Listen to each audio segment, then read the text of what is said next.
Hi, greeting of the day. Today we'll discuss about how to plot the regression residual. Before the video, we completed the confidence interval and how to change the confidence interval. In this video, I will discuss about how to plot the regression residual. To do these things, let's give a command line that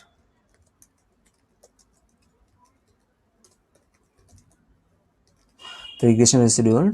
For that you need first and data sets. So I'm taking just model directly to the linear regressions model for ANOVA, so that I'm taking the car data set.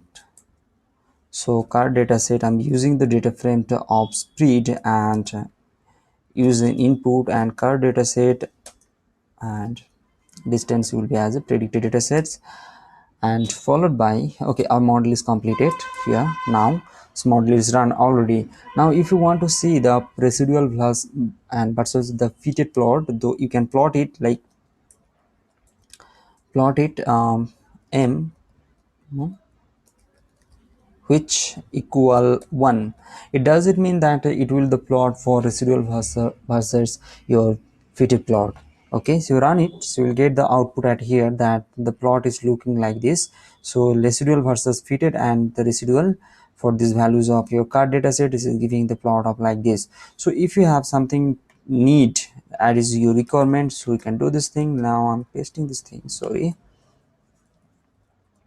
Yes, yes, yeah.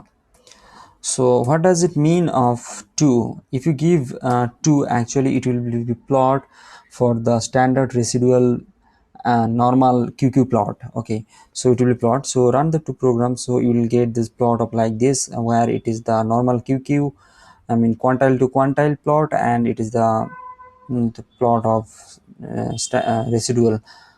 Okay, standard residual. And QQ means quantile to quantile plot is, it will be like this.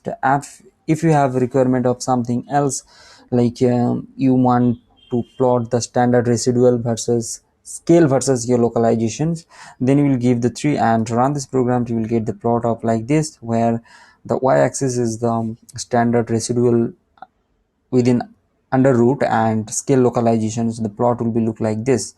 You can see it here. As your requirement, you will be plotted. If you give it 4, actually it will be plot that number of object versus Cook's distance plot. So if you plot it, yeah, it will be looks like this. I told already, it is the Cook distance, and it is the object of the, I mean the Cook number. Along with that, it will be plot up like this. If you have Cook distance versus liver gauge plot, so you can give the 5, so it will be plot like this. So as your requirement, you will be you will be use anything else that might be helpful for you. So this is the plot regarding thing that you can go through it. In the subsequent video, I will discuss about the identifications of the influential observation. Influential is the very good things actually to model improvement and accuracy. So let's check my for next video for how to remove the and variance that will be improved for your model. Hope you understand. If you have a comment, query, or any questions, please put the comment in the comment sections below. And thank you for watching my video. Please like, subscribe, and share this video. Have a nice day. Bye.